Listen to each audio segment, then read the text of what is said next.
Craig and Gigi. Welcome. Started recording. You can bring up blah blah blah. Okay. Don't tell Craig and Gigi that today's episode is actually all about them. Oh yeah, this is us sneaking up behind them to bonk them on the head with our cudgels. Yep. Our billy clubs. I have an old-fashioned cane that I'm going to use. Oh yeah? Are we doing some actual clubbing? That's what we mean when Tucker and Todd say, "Do you want to go clubbing?" They actually just hit their coworkers upside the head. Only the non-organic ones?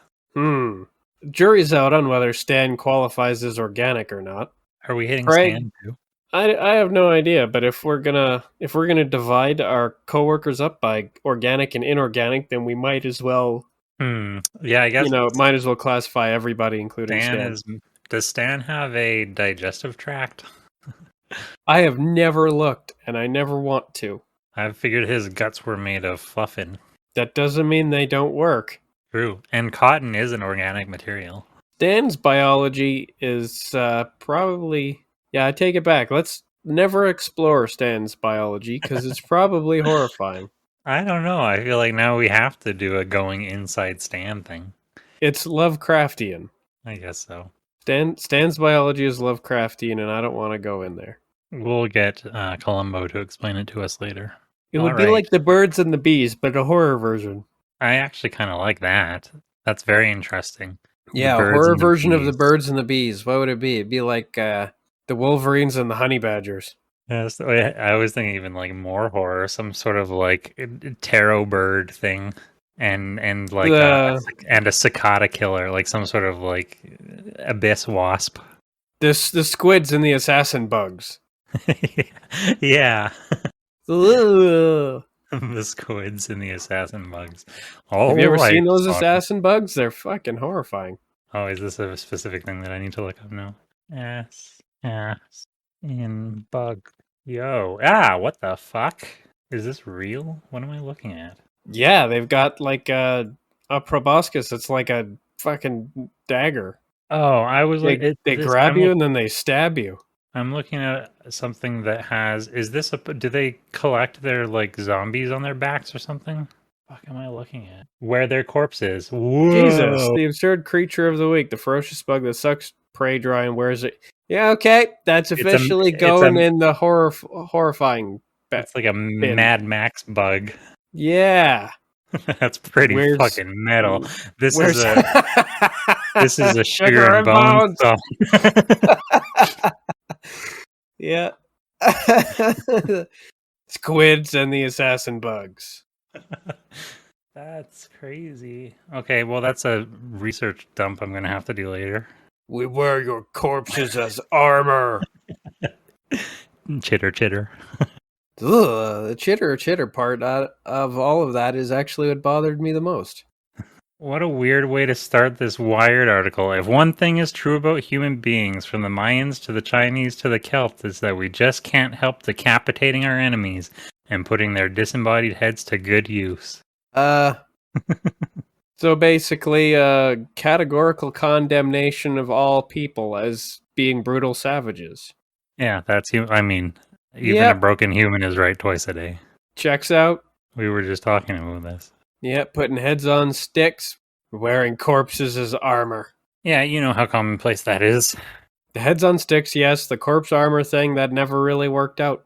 Everyone who ever did that mysteriously caught illness and died. Yeah, it's also pretty cumbersome. No kidding.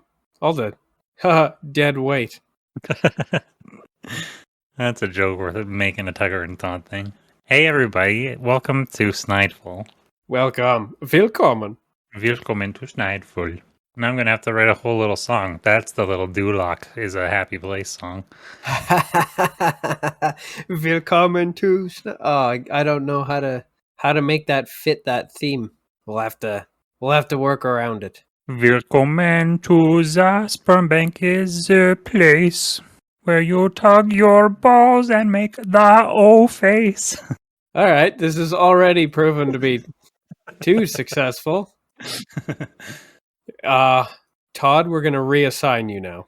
Reassigned, yeah. Oh man. Yeah, you're working on a different project now. You're officially off the Willkommen project. Oh yeah. Yeah, oh yeah. It's lost control. Okay, what is our projects for today then? Today, we're going to be exploring inside Craig. But first, we need to get him home. We do need to get him home. I can I never believe remember we're how on the the last bus. episode ended. We The last episode ended with Paperboy and what was left of Elrond making it to the outside. But right. before that, we left off with us making our heroic daring escape on the bus. So do we have is I can't remember. So was Craig out of sorts at this point? Craig is just a USB stick. We don't have any idea what his status is. Oh, But okay. I So but we're I absolutely slapped him out of your hand and he flew out a window on the bus. oh, So we had to get off the bus and go retrieve him from the pavement and get back on a bus.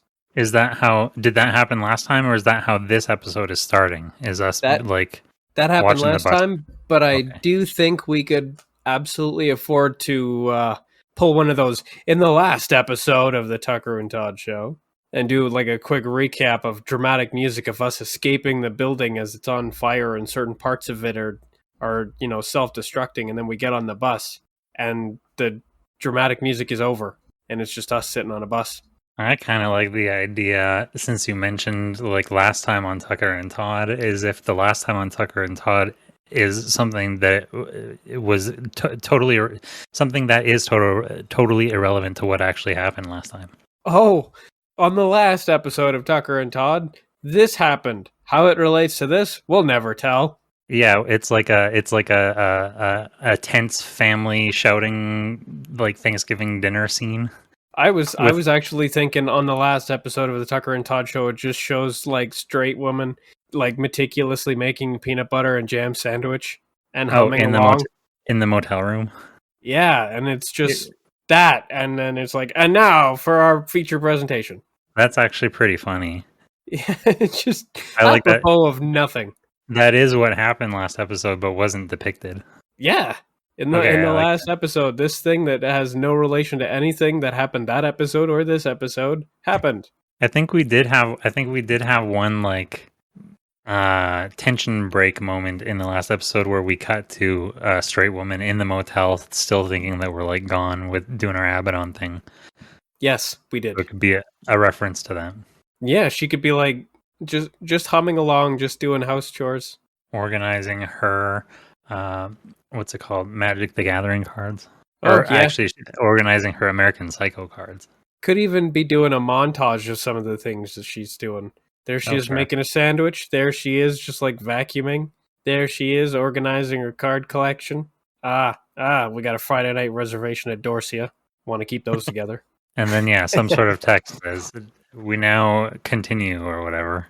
Yeah, and now continuing the Tucker and Todd show. Dramatic music, we rush out the front doors. The building is on fire. Some parts of it are collapsing. We've got Craig in a USB stick. We rush onto the bus. The dramatic music immediately ends, and now we're just sitting in silence, kind of slightly waving as the bus moves. There's just road noise. The silence is broken by Todd pulling out this USB stick and saying, "Oh, at least we got what we came for." And then Tucker reflexively slaps it out of Todd's hand. We can't have that for breakfast. We can't do it again. We're gonna do it. I think it has to be That's like different this time. This time you snatch it out of Todd's hand. Yeah, that's what we did last episode, though. That's what I'm saying. I think it would be funny to have this time it goes differently, so that we're not just showing the same scene. I do not want to show the same scene again. So we're actually it's a completely different scene, but with the same result. Yeah, you snatch with the same result. I don't know. I'm trying to skip the same result and just get to the studio. Get off the fucking bus. Well, if he winds up going out a window again, then we just won't get back on the bus. He's gonna land in a puddle right in the alley outside the studio. Well, yeah, I was gonna say, wait, yeah, that's even better actually. Is if at the end of last episode we make it seem as though you knocking the USB out of the window is a terrible thing, but actually you knocked it out of the window directly in front of the studio. We're here. That's funny. So maybe we should begin the episode with us actually stepping off of the bus and picking him out of a puddle. He's just sitting in a puddle right next to the right on the curb. It's got, gasoline in it. It looks like a cool rainbow puddle. Is the puddle what actually ruined him then? No, he's actually pretty much impervious to water. He's ruined by his experience in Fantasology as a customer service representative. I think we all know that that produces a lot of trauma. Definitely. But we're definitely going to assume that this is actually all Tucker's fault and he broke Craig. Does that factor into? Let me read the notes briefly. Is Tucker being blamed part of the plot of this episode? Yes. Am I holding it against you the entire time? I think everybody is going to be for a little while because there's a sort of running B plot where we occasionally kind of transition back to the real world and the weekend as it's progressing, as Craig takes the entire weekend to boot up and everybody blames Tucker for it. Right. Okay, I'm recalling that detail now. We aren't. Are we going inside Craig, or are we? Is the audience perspective simply seeing what Craig is going through? The audience perspective is all that goes inside Craig. We are just kind of faffing about the entire weekend in the studio, waiting for Craig's little like progress bar to finish filling in. It's doing it's got like a numbered percentage progress tracker. It's just going really slowly as it does its like boot up scan sequence. Right. Okay. But it's never done this before, and it's going way too slow. And goddamn it, Tucker, this is all your fault, etc. And so, but we just picked him up out of the water. We still need to get into the studio. It's on lockdown. Yeah, I'm trying to figure out like the gags or transition from we step off the bus, assuming that this is interrupted. Now we're gonna have to wait for the next bus, and Tucker can kind of be like, "No, we're right here." A little bit of angel music as it looks up at the studio. But Todd is not happy because he says, "Yes, but look at Craig," and he's dripping with rainbow water. I actually wonder if we could make that sort of angelic harmonic moment kind of weird, because the studio probably looks like a maximum security prison because it's in lockdown still. Right.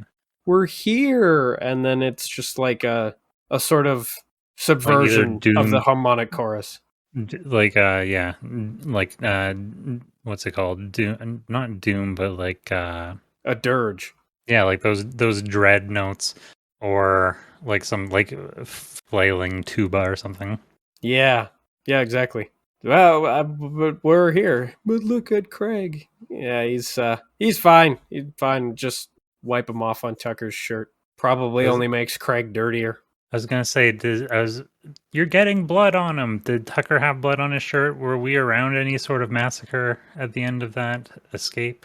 No. This will be one of the rare instances of a calamity that doesn't involve anybody getting hit with a bloody scalp. Nobody was killed with a chainsaw. There were no body parts flying around. We hit every button until the place overloaded, and then we ran for it. Okay. Nope, nobody was maimed or mauled. That doesn't mean Tucker's got a clean shirt, though. He's still like a little food stain or something. Yeah, he's a little possum child still. So there's like probably like ketchup on his shirt or something. You're getting ketchup on Craig. Oh man, my ketchup. I mean, could that be the guy? You're getting blood on him. No, that's ketchup. Oh man, my ketchup. Tucker's always saying, "Oh man." Oh, okay, yeah, that's actually to make the whole visual gag. Tucker says, "No, it's not. It's ketchup." Todd takes the USB out of a disc and starts wiping it on his clean sweater, and that's when Tucker sees the ketchup being transferred to the sweater and says, "My ketchup." Oh man, my ketchup. What are you doing? Can't have nothing. First they take my Maquis, now they take my ketchup. Maquis with one eye. So we're gonna have to approach the studio.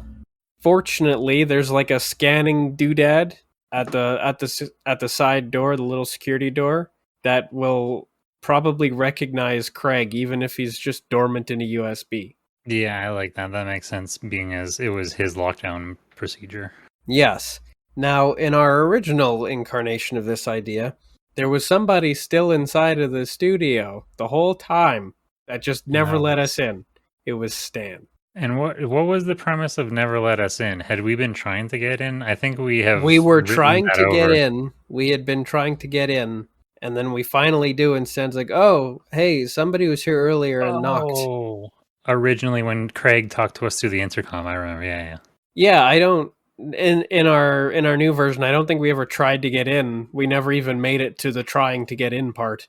I think we were just looking at the door and commenting on the fact it was a door. I think that was the bit. Right, it didn't open for us. We didn't know how doors worked. Right.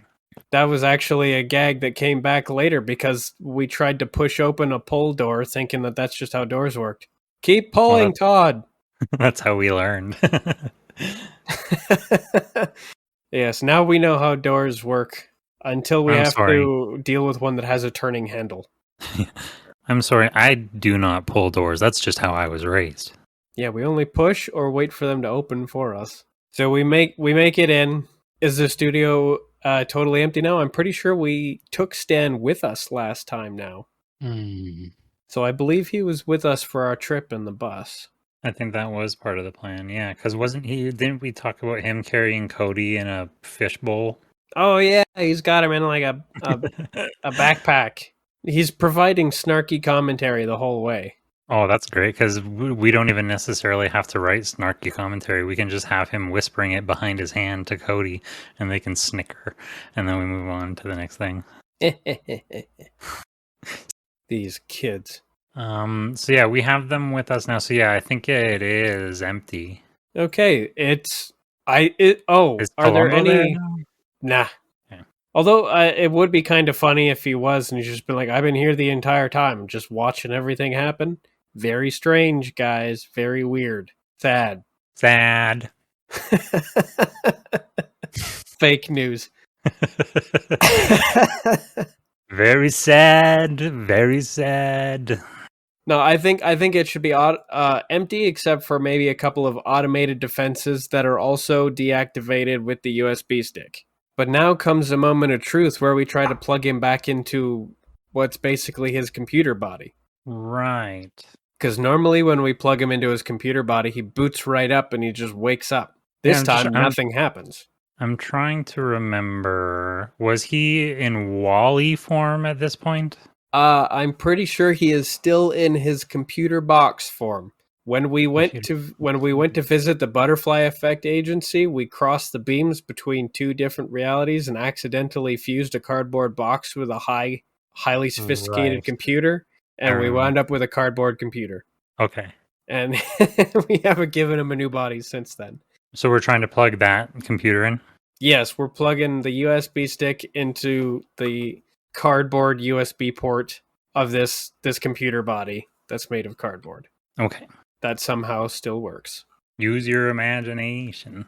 We are in imagination land. Okay, so either we've got a black screen or we've got some kind of an error message. Maybe it makes noise, maybe it sparks a couple times. Sparks are always dramatic. Cardboard sparks? Well, yeah, it could we plug it in and we boot them up and then a couple of sparks just like shoot out of it like it's a Stark lab. I think everything in Stark's lab sparks. If it's not a laser. And even the lasers cause sparks. Yeah, the lasers are always hitting stuff and causing sparks. But it goes bzzz, and it just like, then an error message pops up on the screen and it's like defragmenting or whatever it's going to do. And then a little counter pops up, a percentage thing, but it creeps so slowly that we're very concerned that something's wrong. Yeah, I was trying to figure out a visual gag for the boot loop error, something to do with like an actual boot. It's a boot with a hole through it. A boot loop. My favorite cereal. The Boot Loops. What flavor is your favorite? Echinacea. I like the leather cream flavor. Is echinacea a thing? Or am I thinking of acacia? Acacia? They're both things, right? Who cares? Whatever. I'm getting distracted. No idea.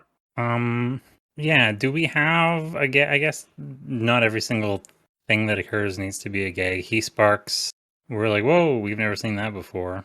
Yeah, and he's not booting up. He's just got dark screen and error message and this little number counter. It's still at 1%. It's been at 1% for like 5 minutes.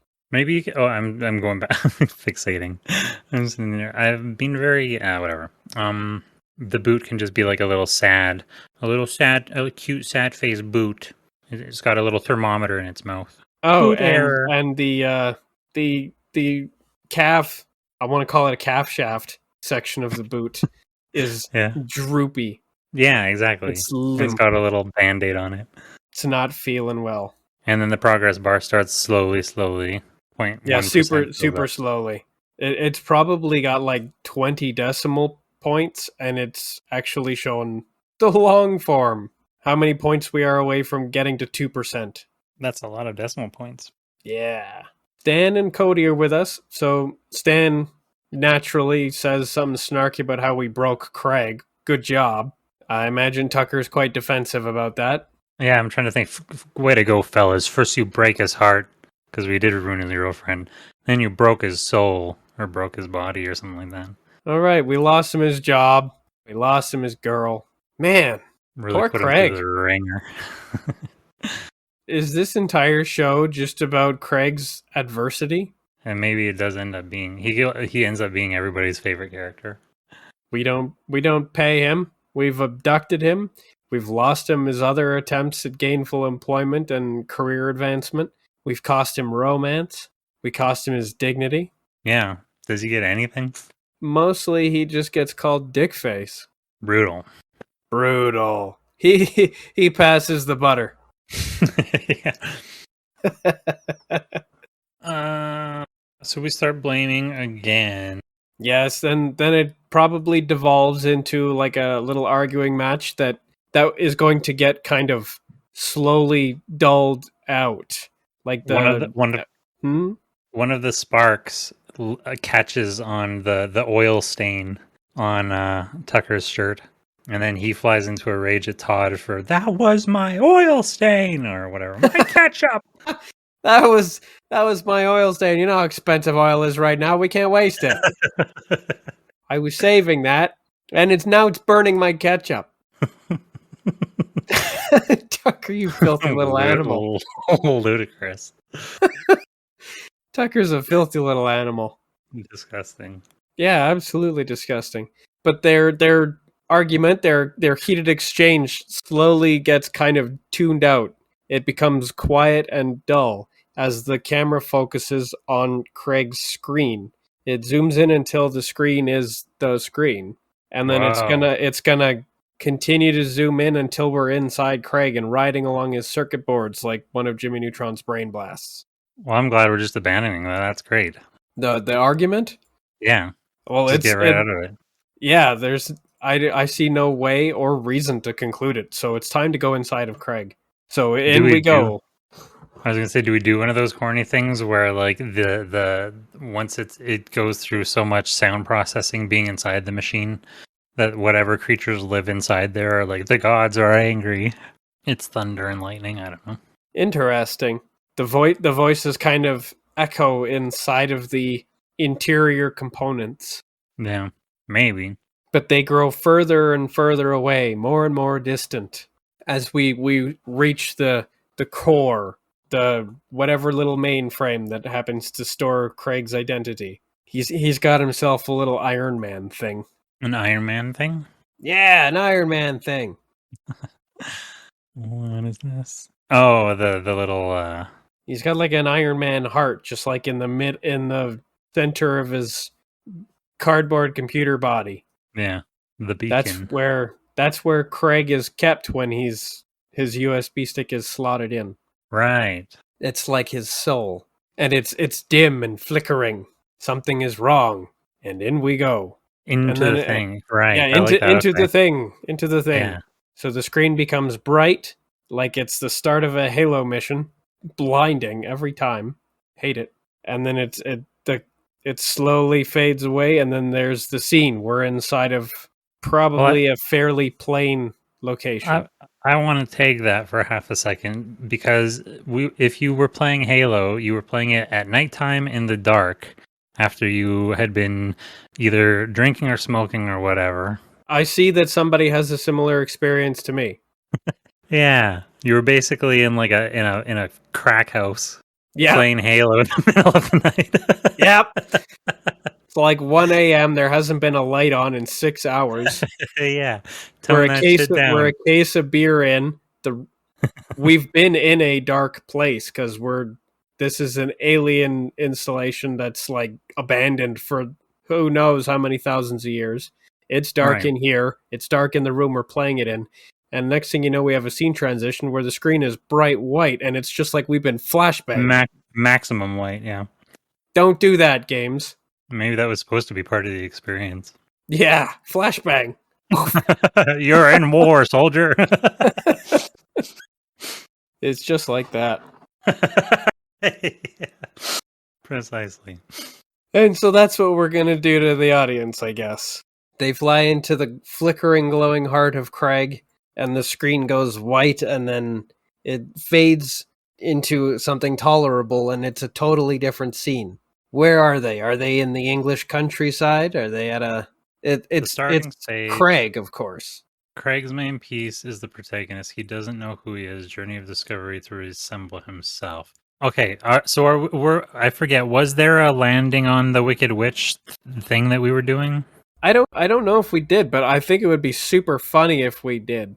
I think that was part of the parallel that we were trying to do with Wizard of Oz, where Craig is passed out this whole time, and then if there was some sort of witch for him to land on, I feel like he did like his rather than in a house, just his chunky body or whatever. What form is he in? Did we say?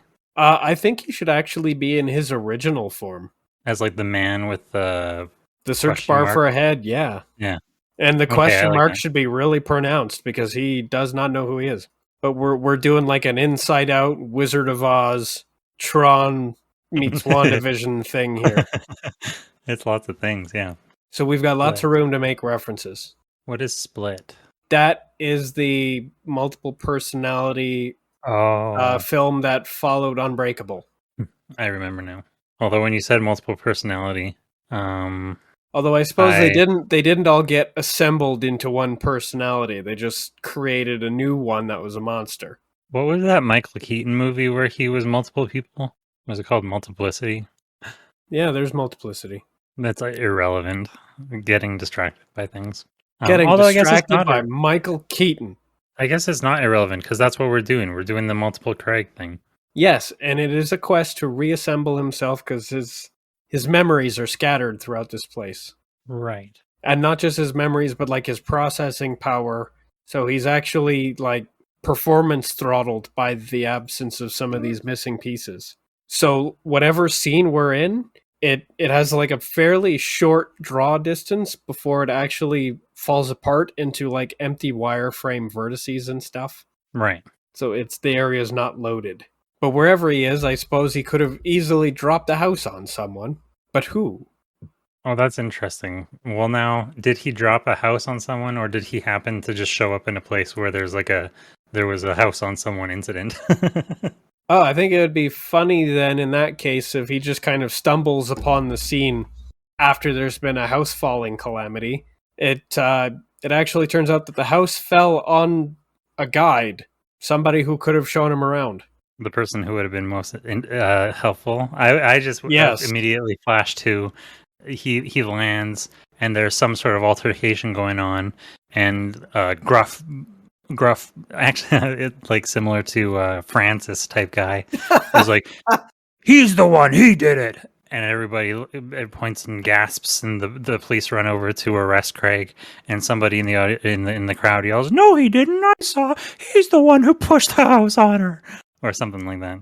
Craig just happens to walk in on this scene, and then people start immediately blaming him. Yeah, because it was convenient. And of course, this is all occurring inside of him. He's out of sorts, which means this place is in chaos. Right. His self is fighting him or whatever. It's an existential crisis. And at this point, it's almost like a mirror of the outside. The rules aren't quite working properly, so houses are falling out of the sky on people. Oh, I like that.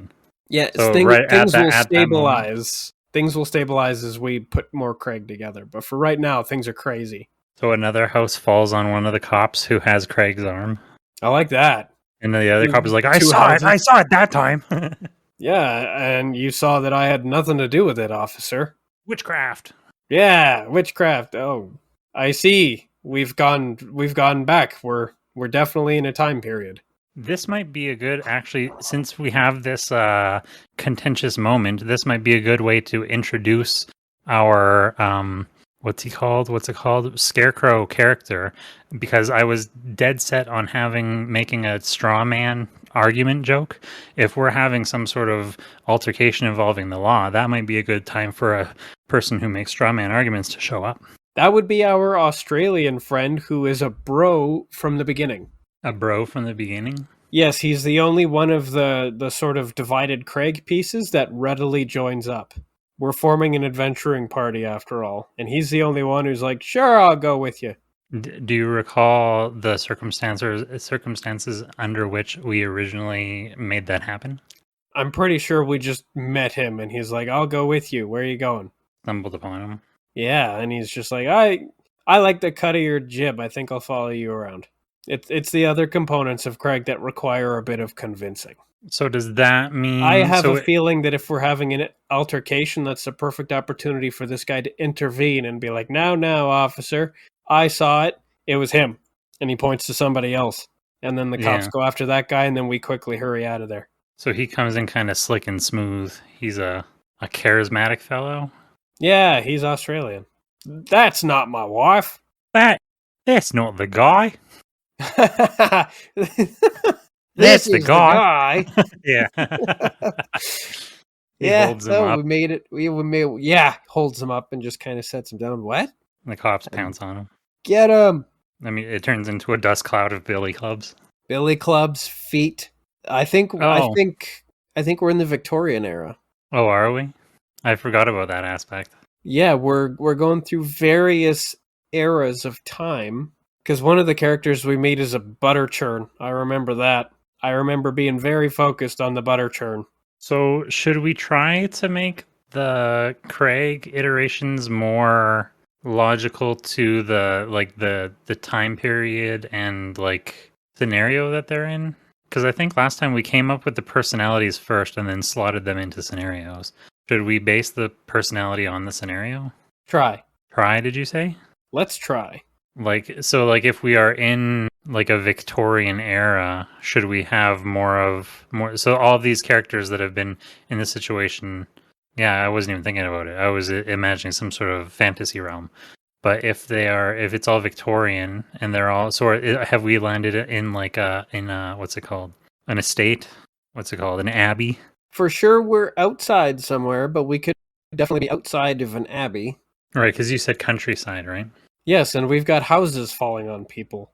So little Victorian era houses. I need to move my microphone and turn my light on. Victorian era cottage. I just want to make sure I know what I'm imagining. Okay. Just crashing and burning on people. Yeah, I like that. Very, very much like what was it was the shape of a rabbit, that construct that got launched at the French. Oh, and Python? Oh, I guess it didn't get launched at the French. It walked right in the front gates and then got launched back at the English. Yeah, but it killed their cow. These cottages are going to be crashing on people in much the same way. No, I said it killed their cow. It landed on one of them, didn't it? Yeah, I think it landed on Concorde. Concorde. Message for you, sir. Yes, my lord. That's precisely how we know that the Earth is pear-shaped. I think it was banana-shaped. Was it banana-shaped? Oh, yeah, that the Earth is banana-shaped. Yeah, you're right. This is how we know the Earth to be banana-shaped. Bananas are inherently funnier than pears. Yeah, they are. A pear is almost round. Although, I have always enjoyed the description of Winston Churchill as an upside-down pear. I always thought he was described as a bulldog. Yes, an upside-down pear with a bulldog's face. Irrelevant. So...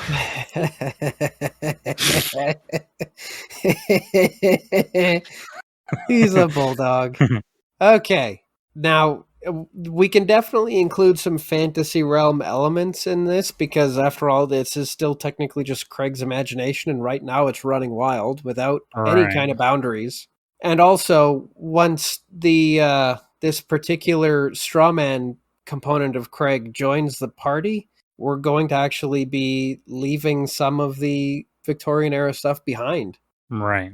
So we don't want to worry too much about getting everything perfect in each particular level. Are we going to Australia? I don't. Was the reason that we said the Australian version, was that simply because he'd done the GPS voice at one point? Oh, No, we were that doing came it based after. on what's available as the TTS. I remember. Yeah, we were just going through available TTS voices, and I liked the Right. Australian one sounding. Okay, I'm good with that. Now I remember why. Okay, that's fine. We had a French lady too. Right. Yeah, I actually like the point that because this is all sort of a weird dream scenario, things can be surreal and out of place. So okay, I'm done with that thought. Yes, especially because Craig himself is actually the British gentleman. Right. So Yeah, we certainly don't need another British gentleman. No. But we can make a Monty Python reference where we're like, let's not go to Australia. It is a silly place. It's a serpenty place. Because there's a bunch of kangaroos where Knights of the Round Table dancing.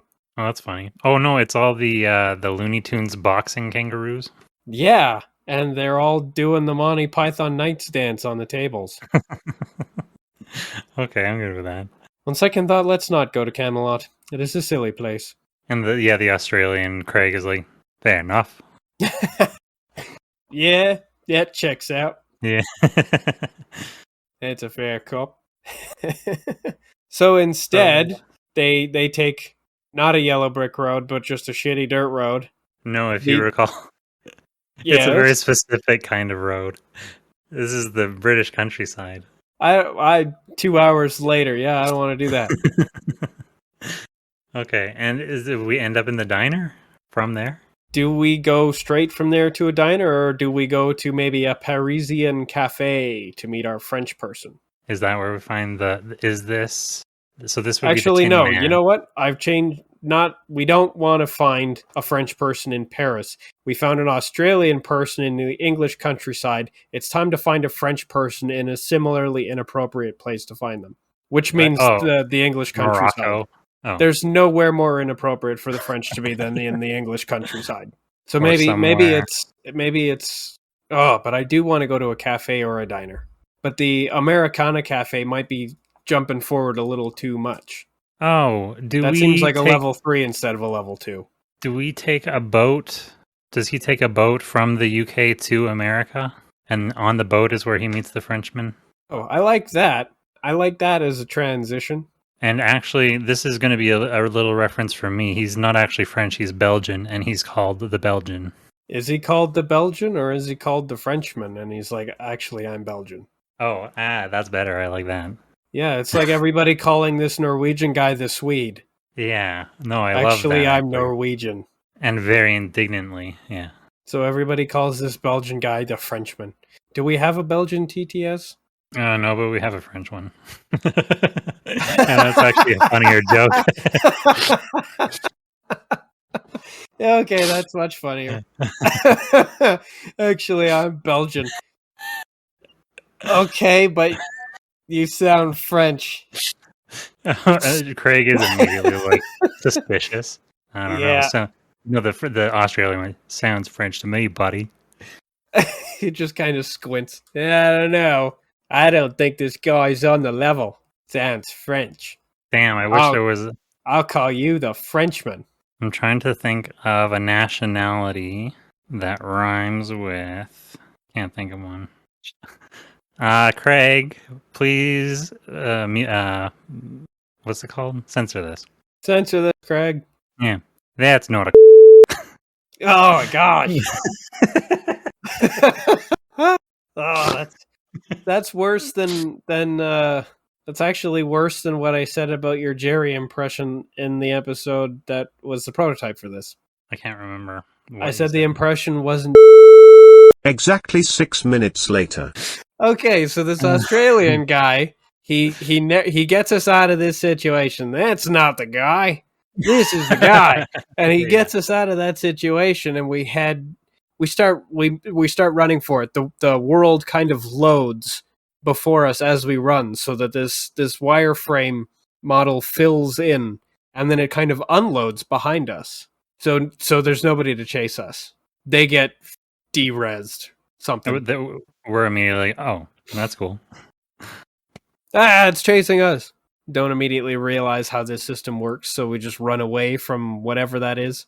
The world is being destroyed behind us at the exact same rate as it is being created in front of us. Don't stop running. It might catch up.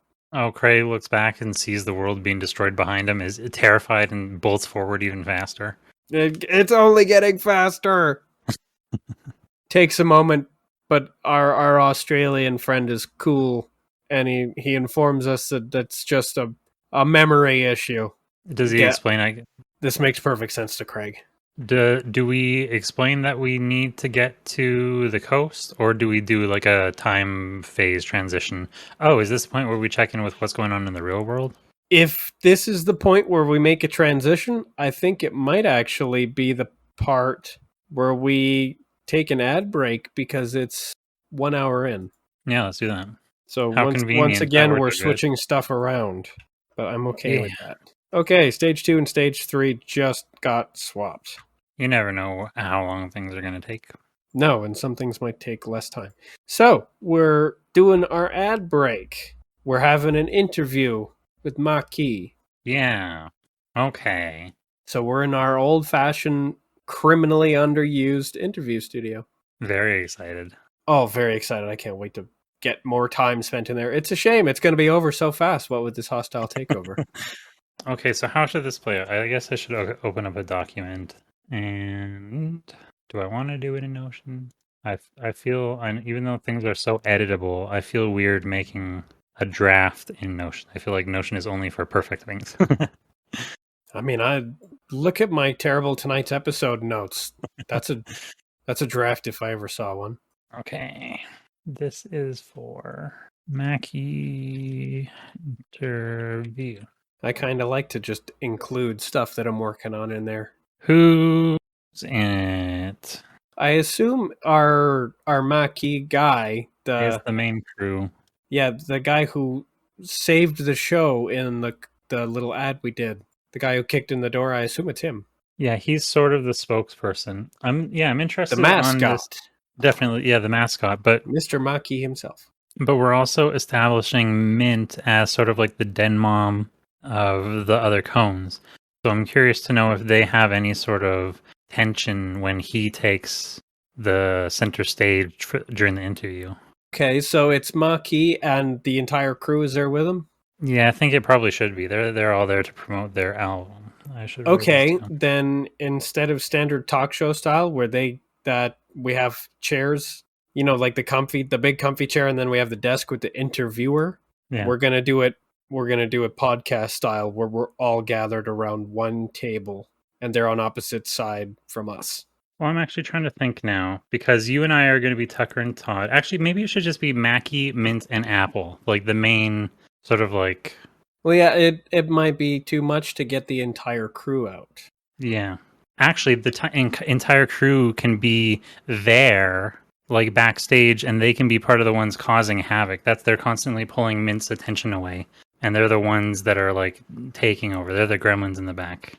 Oh, the crew is giving them code words and stuff. Yeah. Oh, that actually, because we were going to do we fed them after 420 or whatever. The crew can be in the back eating at the craft services table. Excellent. So they're all eating our donuts from the inviting hole. They're eating our strokewaffle. And our strokewaffle too, of course. While we are conducting an interview with a few of their heads of state, the rest of them are in the back eating all of our snacks, and hell's about to break loose, and we're being distracted. They're like the Jizza, the RZA, and Method Man. And then the other cones are, well, I don't know. I guess Maki's going to say, let me show you my method. Yeah, of course. But Mint's attention is she's constantly glancing, even though they're trying to be serious and engaged with the interview.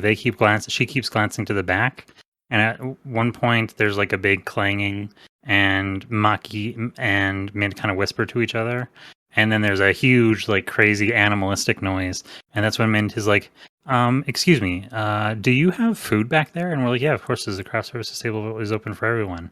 Oh no. That's when one of them comes bursting through the wall or whatever.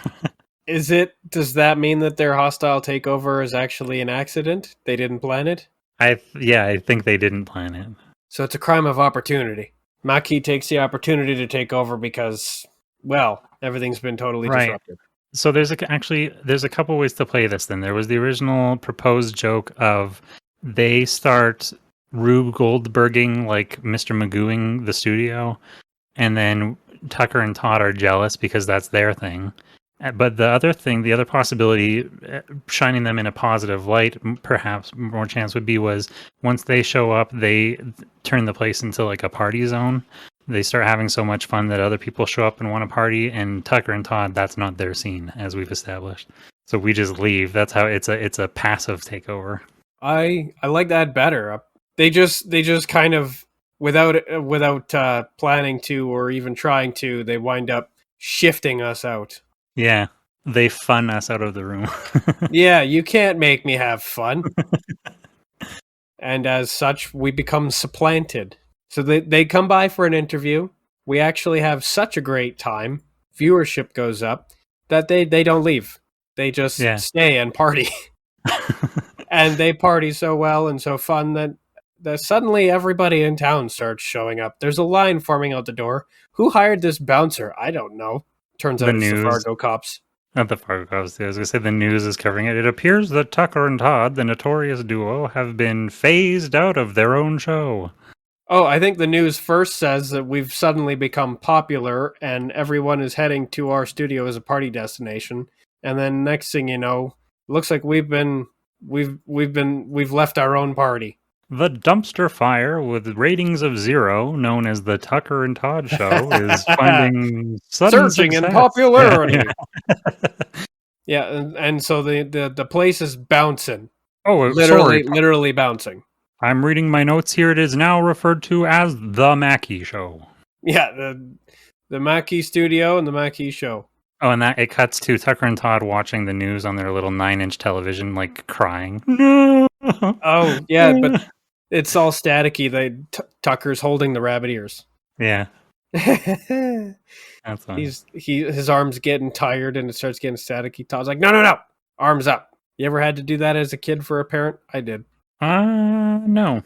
I definitely have had to do the rabbit ears thing. To be a child in the early 90s. Yes, the hardware was old even for then. The old, I don't know what the brand was, but the television in the like piece of woodworking furniture. A carpentry television. Yeah, the fucking TV wardrobe or whatever. Yep. It was a small TV, rear projection. It had rabbit ears. Also, some of those old handheld units that had the rabbit ears. Hell yeah. I like the remote control that you plug in. Oh, yeah. But I think that the party is so great that the building itself is bouncing and the Snideful sign actually just falls off the building. Everybody cheers. Nobody even notices. Nobody cares enough about Snideful. Nobody notices. So it falls off. And then just like mysteriously, there's now a Maquis sign there. So they didn't eject our sign. Our sign just wasn't cool enough and it fell off. Oh, are we sitting there cursing Maquis then? And that's when the Maquis guy kicks in the door and ninja stars the party goods into our mouths and now we're into the party? Or are we permanently against the party? I think it definitely is going to get us into the party. I think it's even funnier that he kicks in the door considering we're definitely outside. Oh, so, are we? Okay. So there's just a door nearby apropos of nothing. I was imagining like an attic or something. Interesting. Just like a loft somewhere. Yeah. That's a little bit more. Dan's room. That's a little bit more comfortable than my idea of us going full hobo again. And there we are around the little barrel fire. I kind of like the idea that we have a canonical barrel fire that is just always going in the alley. It's there for whatever happens to be transient at the time. Yeah, it's like a take a penny, leave a penny. We're gonna have to refer to that at some point though. Okay, I'll meet you up back by the barrel fire. I mean, we've been using it since we defined it as part of the origin of Tucker and Todd. They go full hobo multiple times now, and they just suddenly have a barrel fire and full like stereotypical American hobo attire. Fingerless gloves. Christopher Lloyd and Dennis the Menace. Yeah, exactly. And that happens within minutes of us leaving our own party too. We suddenly have like the 5 o'clock shadow, or like 9 o'clock shadow, whatever you want to call that stage. The fuzz. Yeah, Tucker already tends to have it, but then we're starting to look like Robin Williams and Jumanji. So are we, rather than cursing them, we're just sitting out there shivering and feeling down Rubbing on our hands together, fiddling with the rabbit ears, trying to get our little TV going, wistfully thinking about days gone by that, like earlier this morning. Yeah. And so then the old days. So does Mackie? So Mackie kicks out the door to approach us. Yes, Mackie comes to the rescue. Make sure to ninja star the goods to us. As soon as they fly into our mouths, our hobo attire flies off. It just blows it off. Yeah, it literally just blows it off and takes our like scruffy beards with it and everything, so that we're back to normal, but we're in a good mood now. And then we're like, maybe it's not so bad to party, and then we go in. Okay, fine. And I think maybe he tells us that we're on the wrong kind of sour. Because we were. You boys seem a little sour. Yeah, and then ninja stars. I love the ninja star. Because I'm looking forward to doing kung fu edits. Oh yeah. Getting to do all the noises. Yeah. Welcome to the show.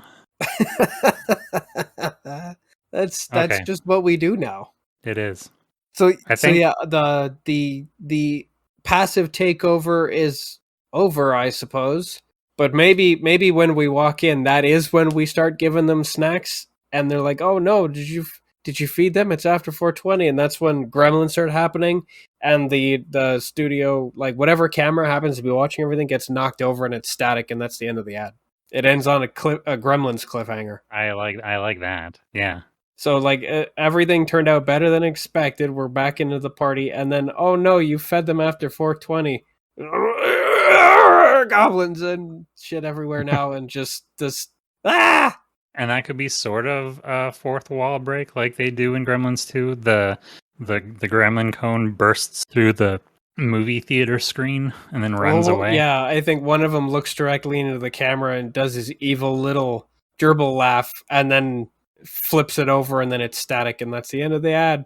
Yeah, exactly. Yeah, I like that.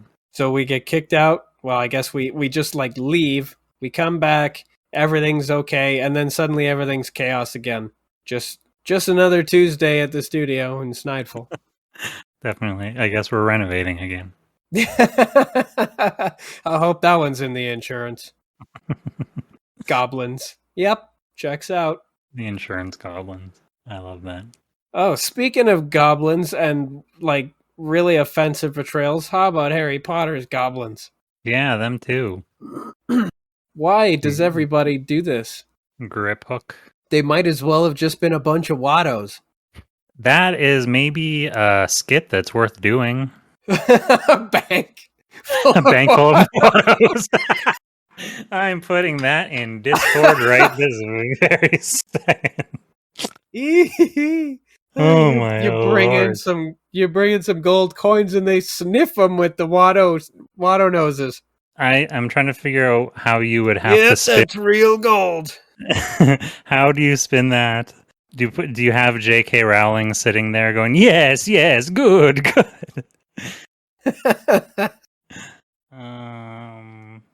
Bank full of Wattos.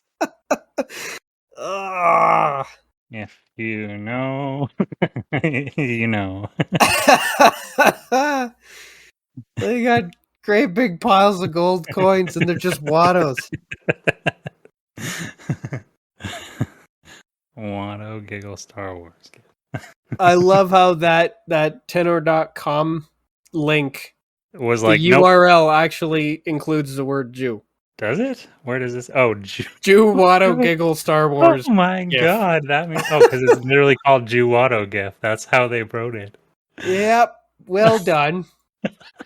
Well done, everyone. Good job, internet. And of course, everything else in here, like there's Mel Brooks and his Hasidim. Yeah, of They course. come off with his hat. Mel Brooks is the king of Jew jokes. I suppose he still is, isn't he? Is he still alive? Yeah, he is alive. He is. I just haven't heard of anything he's done I in a like while. the Menorah rocket pack is pretty good. He might be one of the funniest men alive. Okay, so I think we are just going to return to the real world. Yeah. Jay has returned to the studio by now. Probably everybody at this point has given up trying to watch the little progress bar, but that might be a good thing to return to, is just that screen with the progress bar. It's now at 5%, and then it can, zoom back out and reveal that the entire apartment is full of tic-tac-toe marks. Is entire studio. she sort of in like a radiant glow from all of the like self me time she's had, and she doesn't even notice the stuff at first? She's like, "Oh, good, you guys are here." She doesn't notice the tone. She's her vacation. That's basically what it's been. So she's reached an enlightened Zen state. Yeah, she's vacated. Yes, I think it would be okay for her to have just like this little kind of aura around her. She's already had some maki. Ever since you guys got that sponsorship, I've just noticed I don't care about anything anymore. There's just this feeling of warmth and harmony in the workplace. And then as she says that, there's just like the cartoon cloud of fists and feet in the background as Todd and Tucker are fighting. She doesn't notice. It's not even real ketchup. You take that back. I like that. Don't talk shit about my ketchup. It's catsup. It's catsup, you dork. You Philistine. Oh my gosh. I like that though. There's just this little fight cloud rolling across the screen like it's a tumbleweed, and it's not even real ketchup. You take that back, and then there they go. The Doppler effect it takes over whatever else they were going to say, and she's just perfectly zen. Is she perfectly zen, or is she like the glow immediately disappears and she's like, she just walks out the door again? Are we going to do that? No, we need her here, right? We need her here. I think her zen can last a little bit longer. Yeah, she needs to not notice the tic-tac-toe. Yeah, I think that's the opportunity for the camera to zoom out a bit more to reveal that the entire studio is just full of tic-tac-toe marks.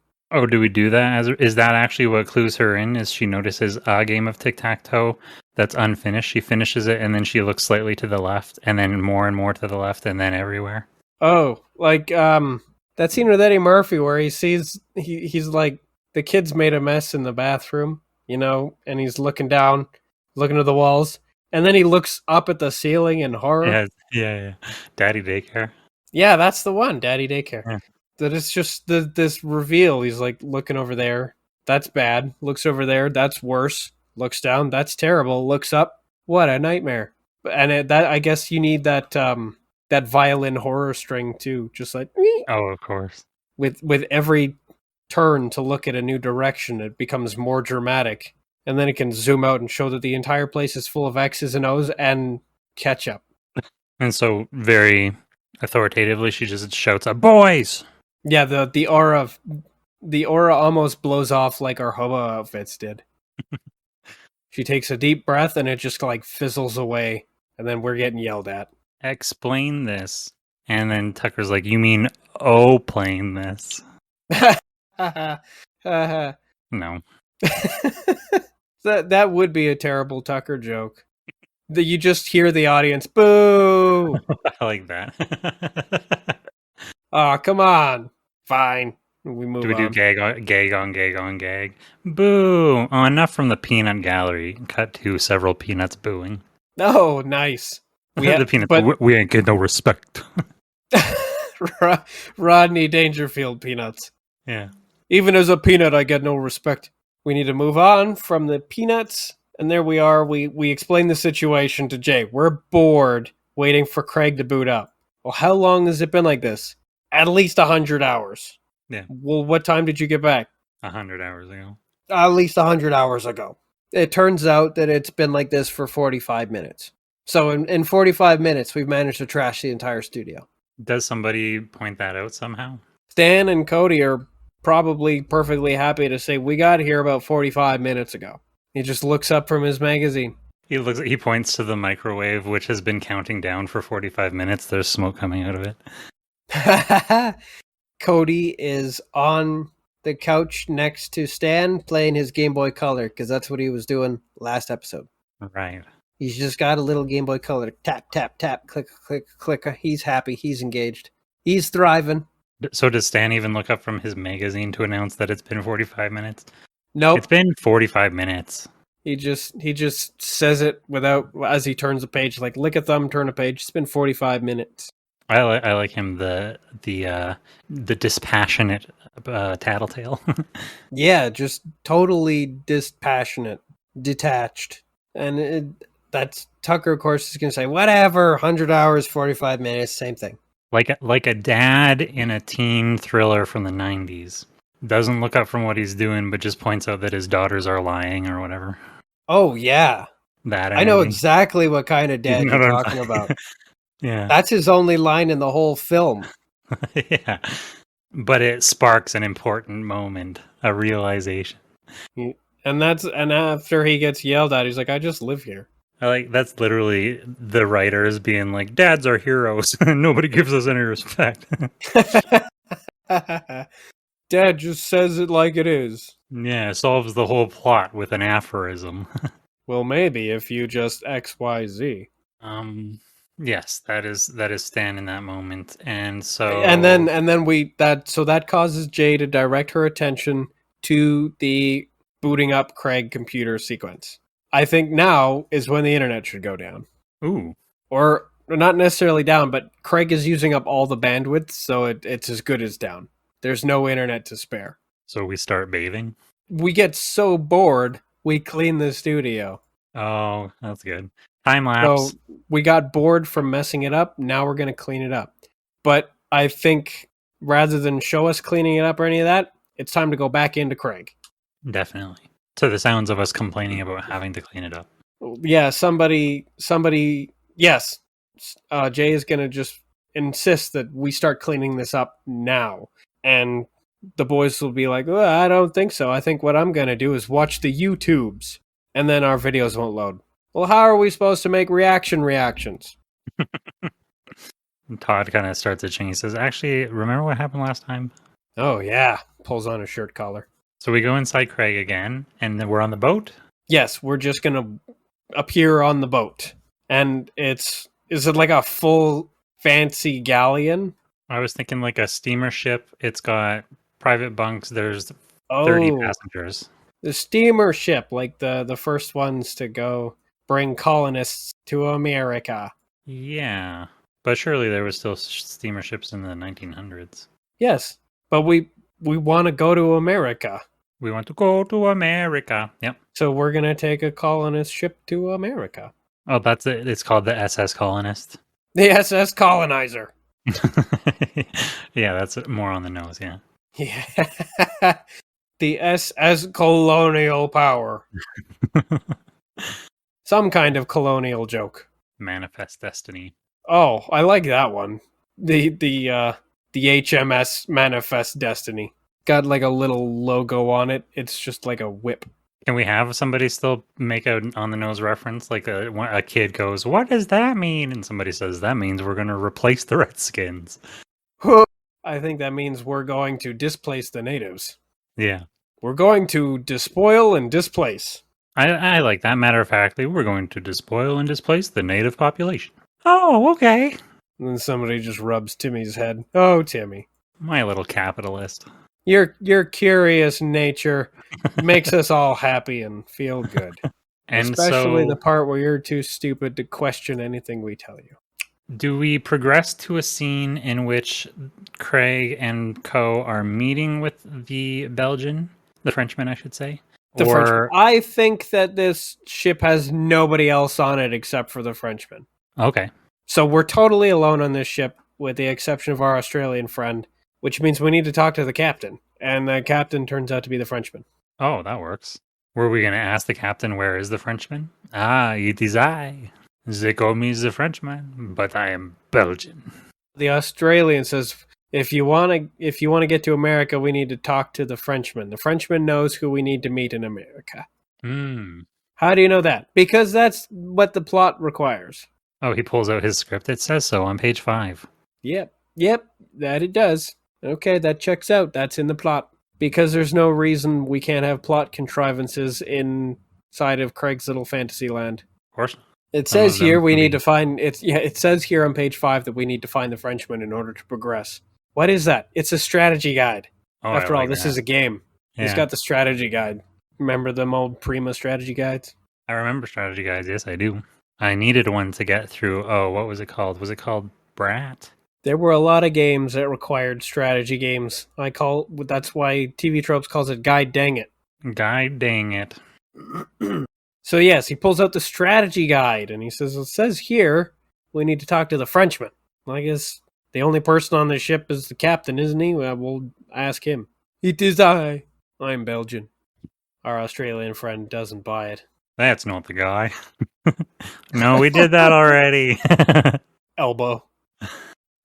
Oh, yeah. Psst, we did that. Not again. Fine. How do we convince the Frenchman to join us? I mean, should we do some sort of Tin Man? Like, he needs to be oiled. We need to grease him up. Oh, we need to grease him up. We need to bribe him. What do we have that this Frenchman wants?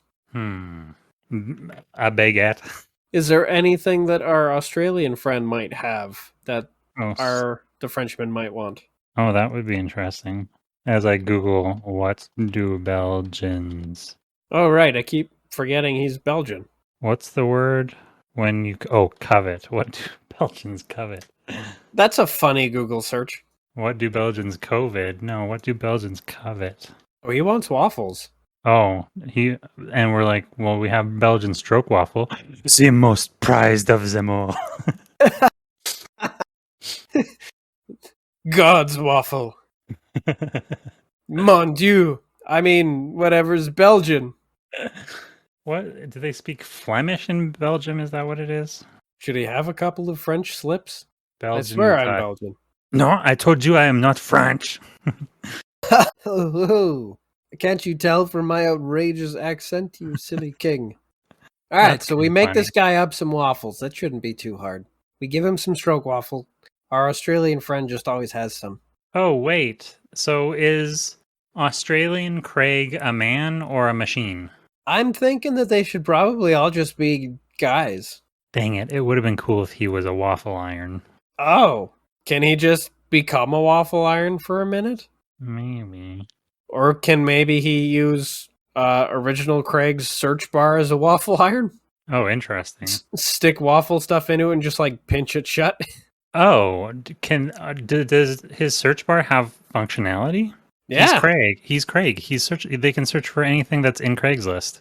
A used waffle iron pops out. Okay, this is how we're doing this. I had no idea that worked. Craig, Oh, yeah. Craig himself had no idea that could do that. We can actually do that?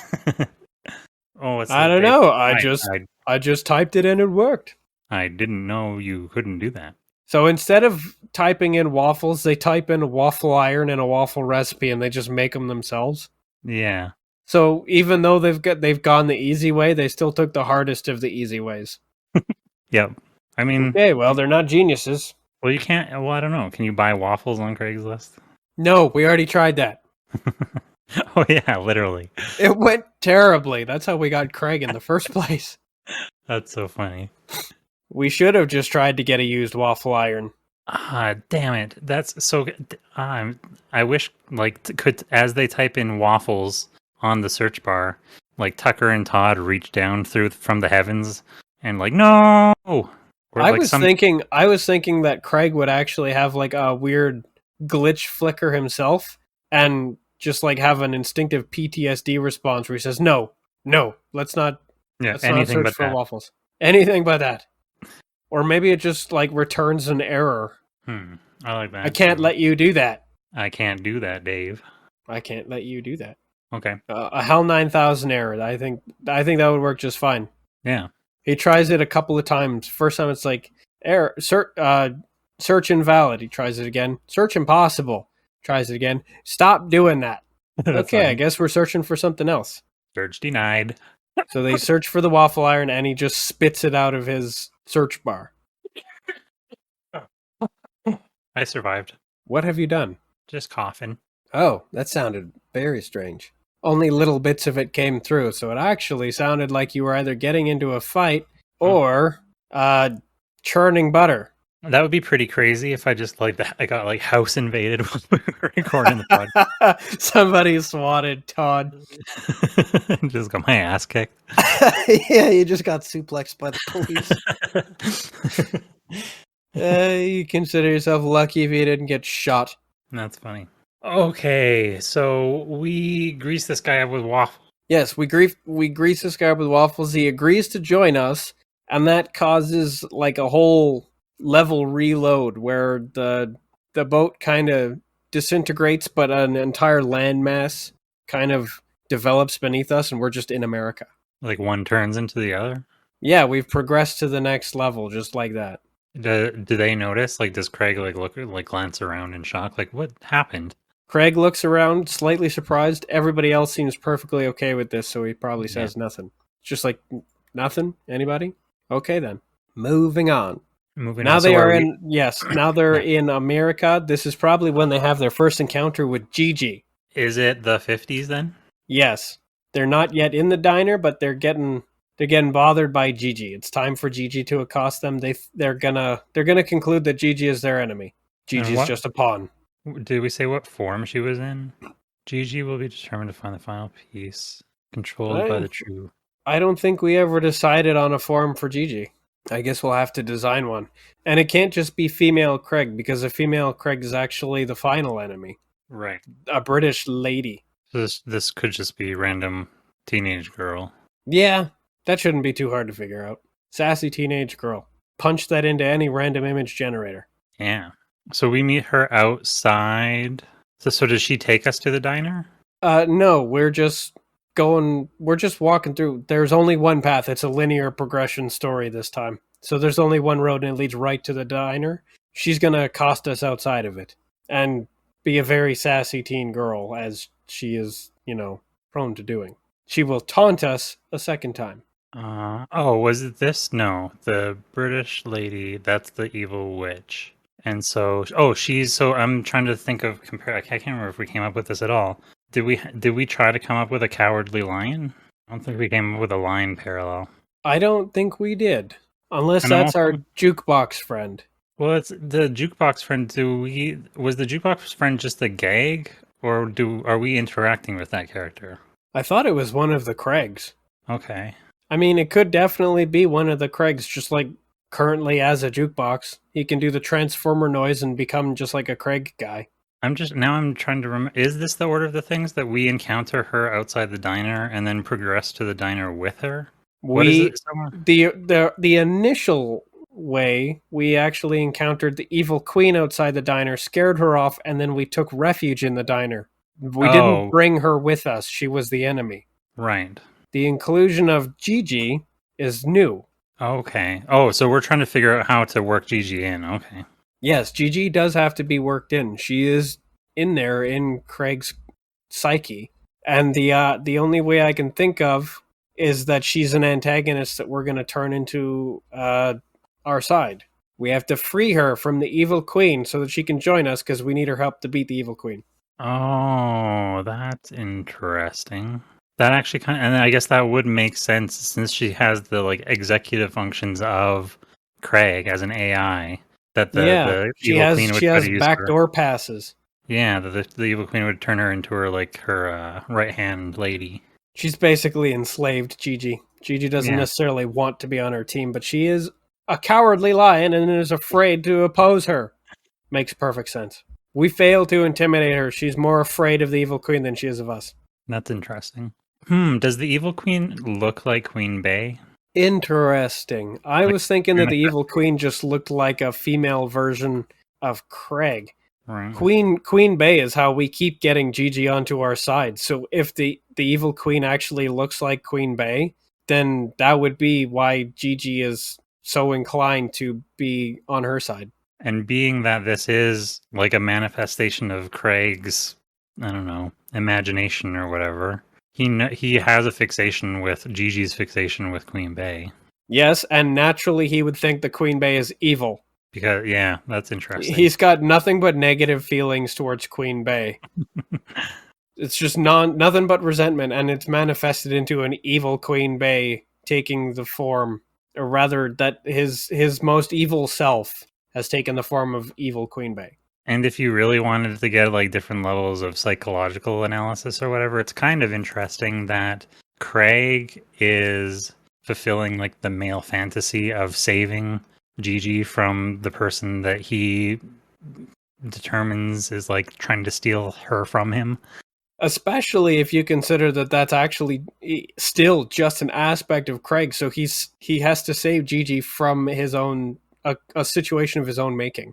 Which is sort of like Wreck-It Ralph 2. God, we're just referencing every movie. Yeah. And it turns out all these tropes are just endlessly recycled.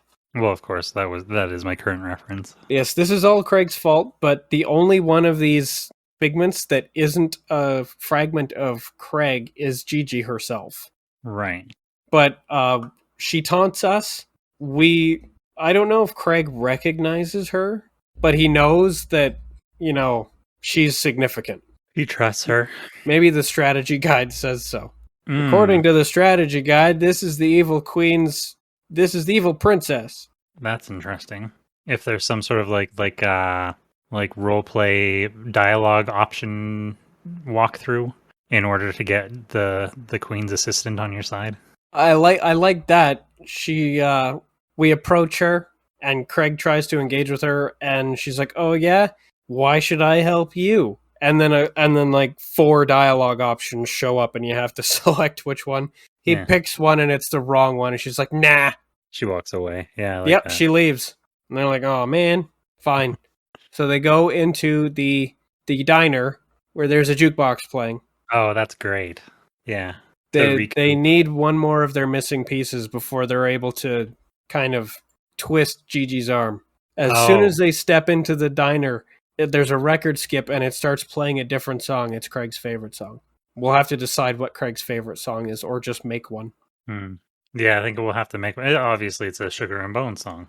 Oh, hell yeah. Does Craig like Sugar and Bones? I think so. Maybe he prefers Scrotal Pavilion. I forget about that one. Or maybe he's into Tucker and the Todds or whatever it was called. Todd and the Other Tuckers. Yeah, it was Todd and the Other Tuckers. Yeah. One of we've got a bunch of bands. Any of them would do. So many, yeah. And of course, in your own psyche, music you've heard before is what's on the playlist. Yeah. Oh, that would be funny. It's like it's all what's that? Auto. Who made Auto? Kraftwerk. It's all like bleeps and bloops, 80s techno. Oh yeah, it's just like weird dubstep. It's just totally anachronistic for this 50s Americana diner. We are Devo. Maybe it's not Craig's favorite. He actually hates it. That's funny too. But it's Gigi's favorite. It's a siren song to lure. It's a siren song to lure Gigi back. Who told you to play that song? Shaking it by the throat. Oh, does she immediately show up and start accosting the jukebox? No, I was thinking Craig would because you said that it's Gigi's favorite and so he hates it. I think that's what I was determining. Does he hate it because it's Gigi's favorite or does he just hate it? I'm not sure. Are we trying to get her to come back into the building at this point?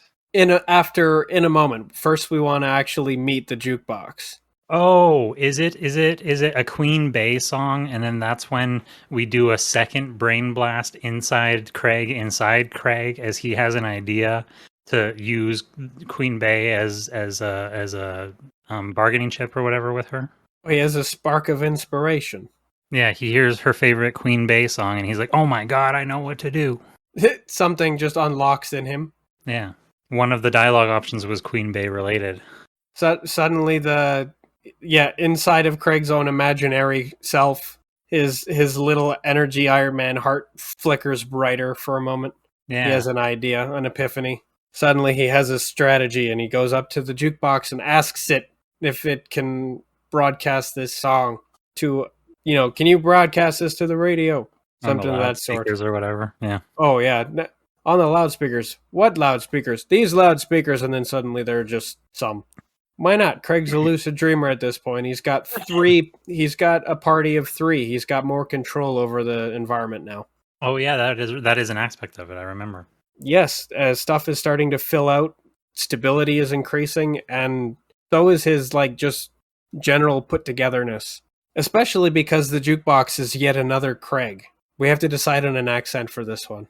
I know. I think in the original bit, well, I think he sounds like what's Fonzie was I'd the like gag that we were doing. I'd like that. He'd fit right into the diner then. And because I think originally we said that he bonks himself on the head to make the song start or whatever, but maybe it would be kind of the record skips and he bonks himself on the head. I was gonna say is in order to make the song play, that's Craig runs up and bonks him on the head. He's like, "Hey, what are you doing?" I'm fixing it. It's a repair. Do they have a cousin Craig kind of moment? That's why he's immediately on board with playing the song out loud for him. Well, he recognizes all of them. Right. They all bear a shocking resemblance to each other. None of them see it, but the jukebox sees it. The jukebox sees it, yeah. It's like, what do you mean? And then he shifts into one of the Craigs. He's like, I don't know. I guess I just know. Yeah, because their avatar knowledge, their shared avatar knowledge connects them all. So now that they are more powerful, they are benefiting each other with their neural link or whatever. Yeah, they're shared processing. Yeah. And of course, as they're doing this, somewhere out there, that little bean counter is going faster. Well, that's good, yeah. So does that mean we come outside and we're like, hey, something's happening? Interesting. If it's a really brief kind of, hey, something's happening. And yes, that's an opportunity to show that the studio's half cleaned and Tucker and Todd are both in their Rosie the Riveter kind of rolled up sleeves. They're actually working, cleaning the ceiling. Hey, something's happening. The number's going up faster now. Guys, come look at this. Stan's like, I've already seen numbers.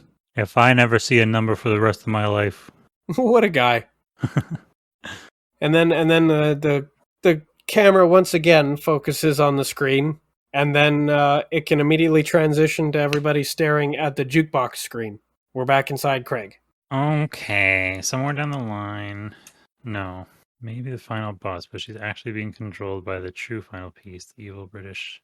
Yeah, I think at this point we don't quite know that Gigi is being controlled by evil Queen Bey yet.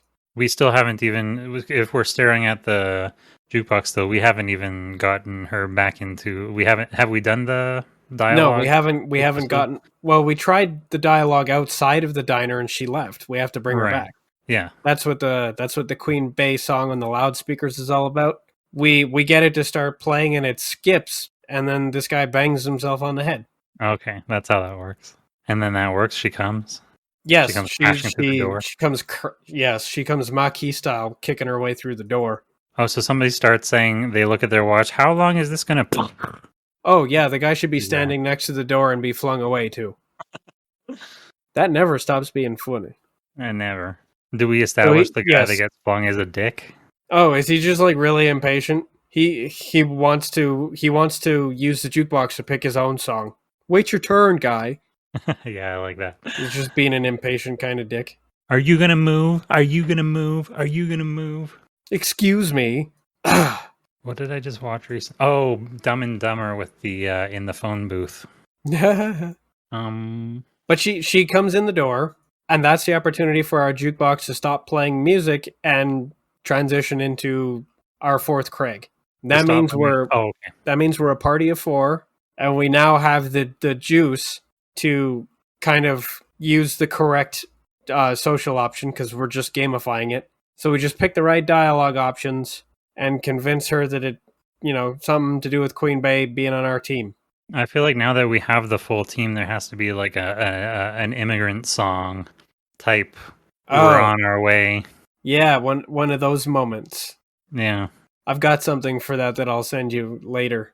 But yes, some kind of music starts playing, but it record skips, and everybody looks to the jukebox Craig, and he just shrugs his shoulders. It wasn't me, because even though we've just convinced Gigi to join our side, something about Queen Bey, evil Queen Bey arrives and says, "Not so fast." She arrives there at the diner? Yes. Although the diner is quickly dematerializing around us. Ooh. Just Buy like for the boat present? just like the boat did. We're shifting a level again. Oh, okay. Either we're going to like an 80s synth disco where we're going to listen to the music of Stranger Things, or we're going to an evil queen castle. Oh, that's actually sick. If we can do, If we can somehow do both. well, I was gonna say if we could do immigrant song and then it becomes synthwave immigrant song for the showdown. I don't know if we can even do the immigrant song. No, we couldn't do the real one. Do you know how much I know that it costs to do the real one? How much? $800,000. Wow. You'd think it would Mm. just be cheap to license just a few loops of the song. You would think so, but that's why it's in that Thor movie twice, is they needed their fucking money's worth out of it. Yeah, no kidding.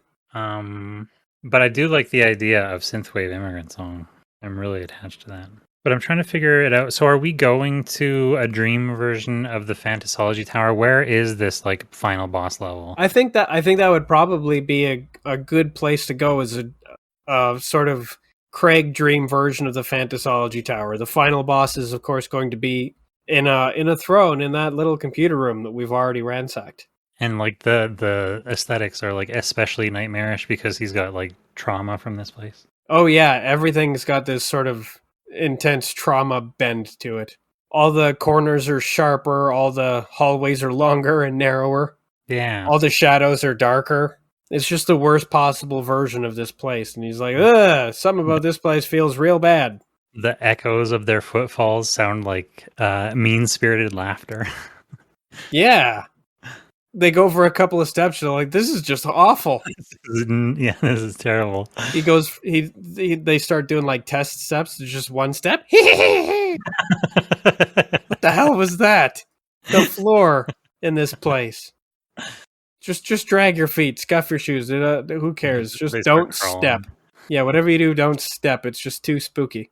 But they make it to Evil Queen Bay, and we get to do the high backed chair where she swivels and does the reveal, and it's just like current Craig, but with like female eyelashes.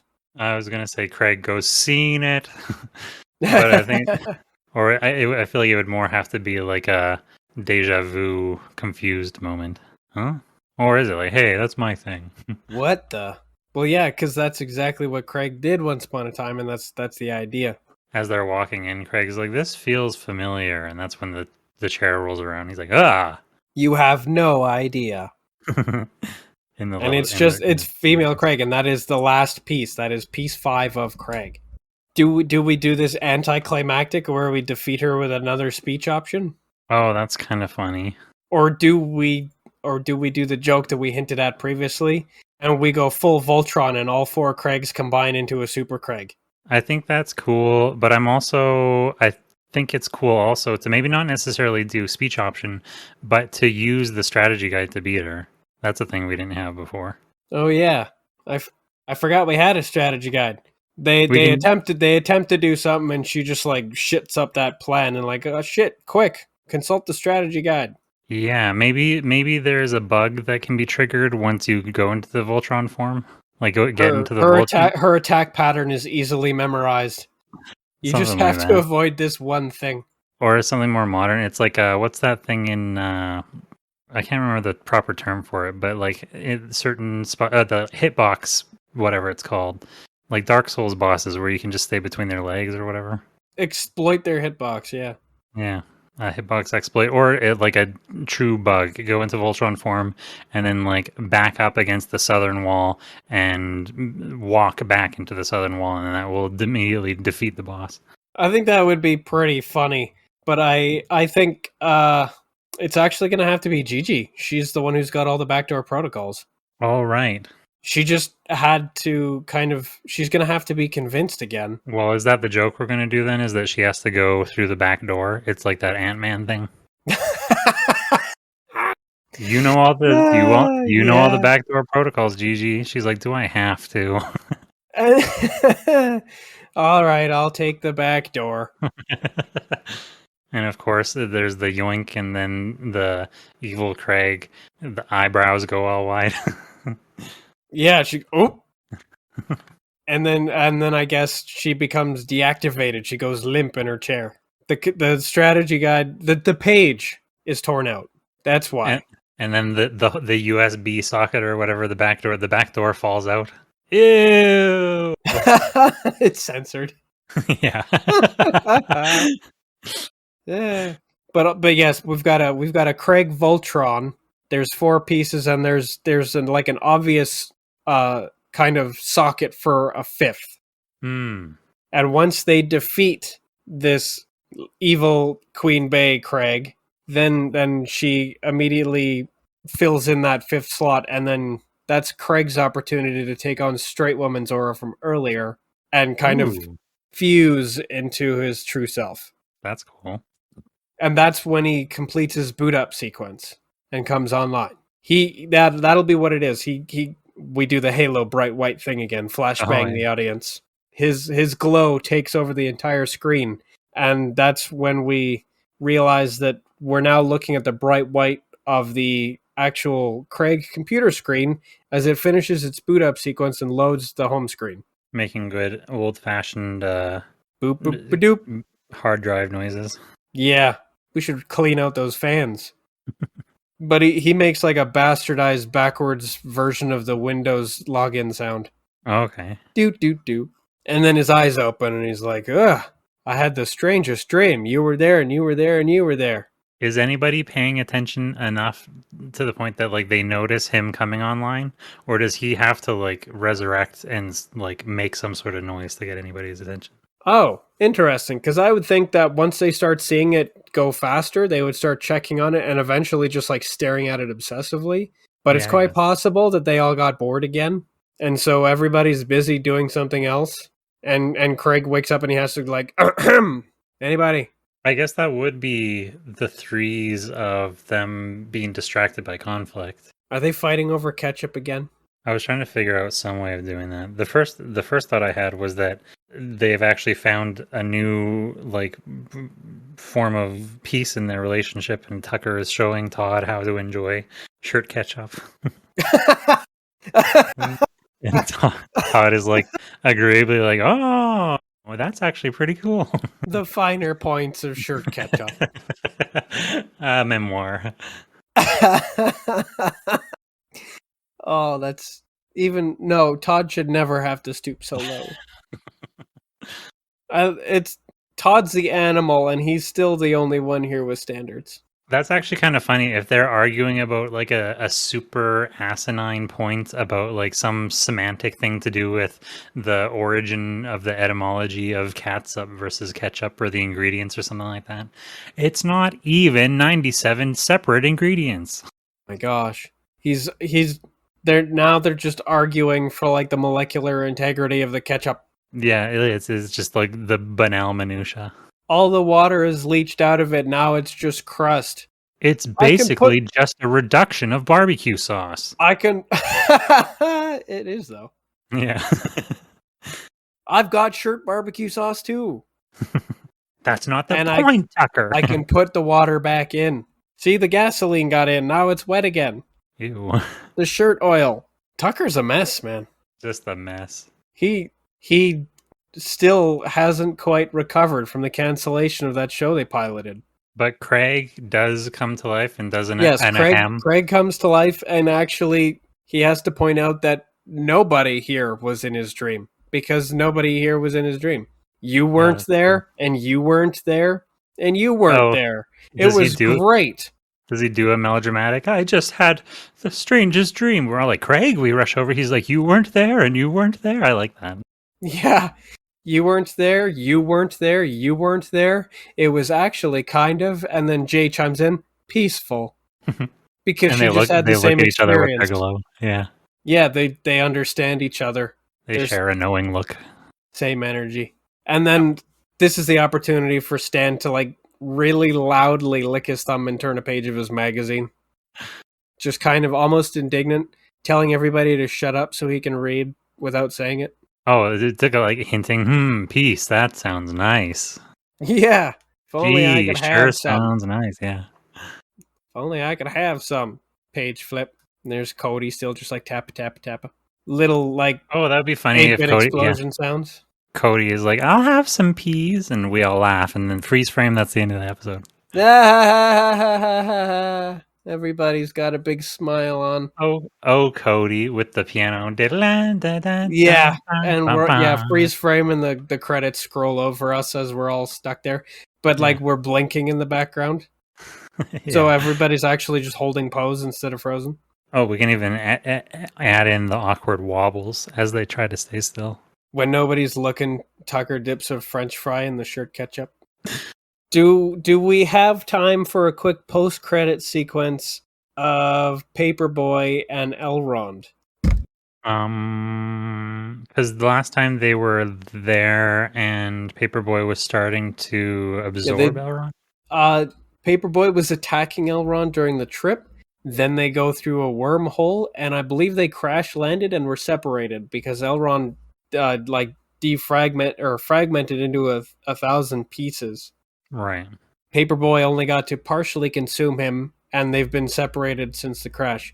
Maybe now we just go into the outside and we see Paperboy wandering, Road Warrior looking, just wandering alone through one of the vast wastes. The expanses of the outside. Yeah, the dunes, basically. But with some sort of hint, is he wearing like pieces of clothing like sewn together out of scraps of whatever Elrond was wearing, something like that? Oh, interesting. Yeah. And pieces of the spaceship. Yeah, I like that. He's got like raider armor made out of pieces of the spaceship and scraps from Elrond's clothes. Perfect. And he's armed with a newspaper. I always imagine Elrond wearing a white lab coat, and I don't know why. I imagine Dad, or whatever he was called from Fallout 4. Interesting. Or I guess the old man was the son. I can't remember. Whatever. A scientist. I don't know why. But yeah, now he's looking like he's properly Road Warrior. And do we like zoom in really close on his lips muttering, Todd? Oh, do you think maybe he can still spy on us with his newspaper? Maybe he just opens it up and looks and sees what we're doing. Does he still have his newspaper, or is he like looking for a newspaper? He's armed with a newspaper. Okay. That's interesting. Oh, he's got a paper, but it doesn't have a perfect signal, so he has to like kind of like tap it on his knee. Oh, he basically has to bunny ears it. Yeah, he's trying to get a good signal on it. He's got to kind of like find a high spot, a high place, and hold it up. It's still kind of staticky, but he can see us, and then it shows a flickering image of us, and then it shows him, and his eyes narrow, and then he crumples the newspaper up in his hands. I like that. That way, without saying it, he hates us. Of course, I like that. So yeah, it gets crumpled up, and then maybe that's the black. As he crumples it up, it crumples the screen into the credits. No, this was a post credit. It crumples the screen into black. Yeah, it just the screen itself, the actual visible stuff on the screen is the newspaper. So as it gets scrunched up, the black is what fills in the void space around it till it's gone. Okay, and then it's over. That means Elrond is still unaccounted for, which is fine. He's going to be for a while. Yes, because we still kind of have to plan for one of his priests to bring him back. How very exciting for the 3-part finale. Yeah. Which is fine. That might have to get stretched out into one form of something or another, because I am going to listen to the next episode, but I don't know if we're using the next episode. Yeah, that one can probably get sidelined. The Best Man, on the other hand, deserves to finally have a really good day. Yeah. And I really want to double down on the Princess Bride thing. I agree. Yeah. This number 20 is a shitty episode just based on the description. Okay. Yeah. That was this episode. That was this week. That was the whole week. That was a whole week of episodes. Thanks for tuning into this 2 hours of a week. Yeah. On Snideful. Thanks, everybody. I was Todd. I was Tucker. And that guy was Maki. Good night, everybody. Thank you for listening to Snideful. Hosted by Tucker and Todd. Right. I'm Gigi. And I'm Craig. If you'd like, you can send an email to snideful@gmail.com. Or search Snideful on social media. Which ones? I don't know. Great. Whose idea was that? I don't know. Classic. I'll just put a link in the description. You can do that? OMG.